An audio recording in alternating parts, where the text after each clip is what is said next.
ఇది కాకుండా ఇప్పుడు పోస్టల్ బ్యాలెట్ మాకు 2 రకాలు ఉంటాయి.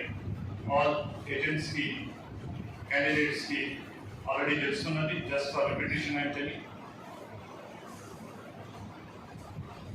Number 1 time and reporting time కూడా 7 o'clock అంటే కట్ ఆఫ్ టైం. అంటే అందరూ 7 o'clock వస్తే ఖచ్చితంగా ఆ టైంలో డిలే అవుతున్నది. 8 o'clock షార్ప్గా కౌంటింగ్ స్టార్ట్ కావాలి కాబట్టి సో ముందు వస్తే కొంచెం కంఫర్టబుల్గా ఉంటారు. ప్లేస్ కూడా చూసి they can SIT in there respected table and chairs of the respected places. So ఇది కాకుండా పార్లమెంట్ సంబంధించిన ఈ 7 సెగ్మెంట్స్ ఏదైతే ఉన్నాయో మాకు ప్రతి సెగ్మెంట్ కి సెపరేట్ ఒక హాల్ పెట్టడం జరిగింది. ఆ ప్రతి దాంతో పాటు పోస్టల్ బ్యాలెట్ కి సెపరేట్ హాల్ పెట్టడం జరిగింది. ఎందుకంటే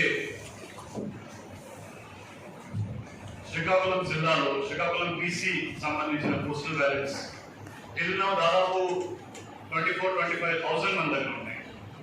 సో ఆ సేమ్ హాల్లో మనం ఆ పోస్టల్ బ్యాలెట్ కూడా పెడితే ఆ హాల్లో ప్లేస్ ఉండదు. ఎందుకంటే దాదాపు 20-30 కాన్ బాక్సెస్ ఉంటాయి. మళ్ళీ అక్కడ ఓపెన్ చేయాల్సి వస్తున్నది, మళ్ళీ కౌంట్ చేయాల్సి వస్తున్నది. సైమల్టేనియస్ ఎలక్షన్స్ కాబట్టి బోత్ అసెంబ్లీ సంబంధించిన ఓట్స్ అదేవిధంగా పార్లమెంట్ సంబంధించిన ఓట్స్ కూడా సెపరేట్గా సెపరేట్ హాల్స్లో కౌంట్ చేయడం జరుగుతుంది. ఒక బ్లాక్ లో 6 కాన్స్టిట్యున్సీస్ ఉన్నాయి, ఒక బ్లాక్ లో 2 కాన్స్టిట్యున్సీస్ ఉన్నాయి. ఇప్పుడు శ్రీకాకుళం జిల్లా ఇంకా ఇంపార్టెంట్. సెకండ్ ఫేజ్ ఏమిటి అంటే కౌంటింగ్. సో ఈరోజు దాని గురించి డీటెయిల్గా జిల్లా వ్యాప్తంగా ప్రశాంతంగా మొత్తం పోలింగ్ జరిగింది. సో ఆ అట్మాస్ఫియర్ కోసం మన సివిల్ అడ్మినిస్ట్రేషన్ వైపు నుంచి కానీ అదేవిధంగా పోలీస్ వైపు నుంచి కానీ సెంట్రల్ ఫోర్సెస్ నుంచి కానీ contesting candidates and their party cadres నుంచి కానీ అందరూ కోఆపరేట్ చేయడం వల్ల we were able to complete polling in a smooth manner.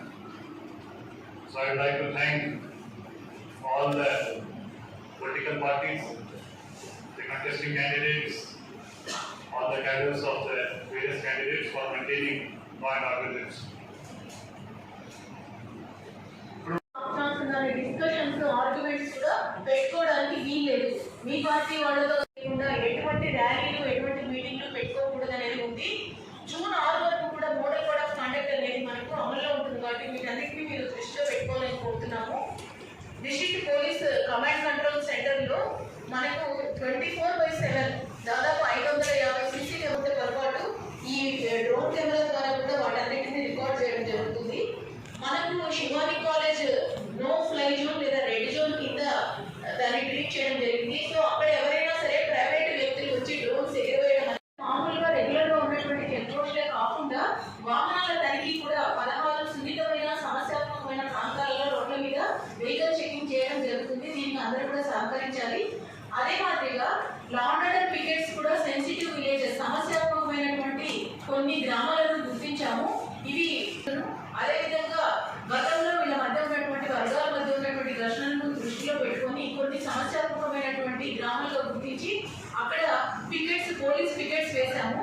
ఇవే కాకుండా నియోజకవర్గంలో ఉన్నటువంటి పార్టీ కార్యాలయాలు క్యాండిడేట్స్ ఎక్కడైతే గొడవలు వస్తాయి అనేసి మాకు ముందుగానే ఇంటెలిజెన్స్ ఇన్పుట్ ఉంటుందో మాకున్నటువంటి ఇన్ఫర్మేషన్ మేరకు పార్టీ కార్యాలయాలు క్యాండిడేట్ యొక్క గృహాల దగ్గర నియోజకవర్గంలో ఉన్నటువంటి పార్టీ కార్యాలయాల వద్ద కూడా ఈ పికెట్స్ అనేది వేయడం జరుగుతుంది.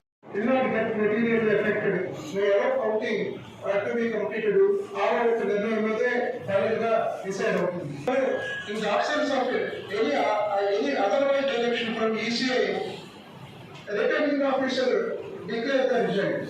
Saying relocated layout before the commencement of counting the votes. ఓట్లు కౌంట్ అయ్యే ముందు అందరూ కూడా ఈ యొక్క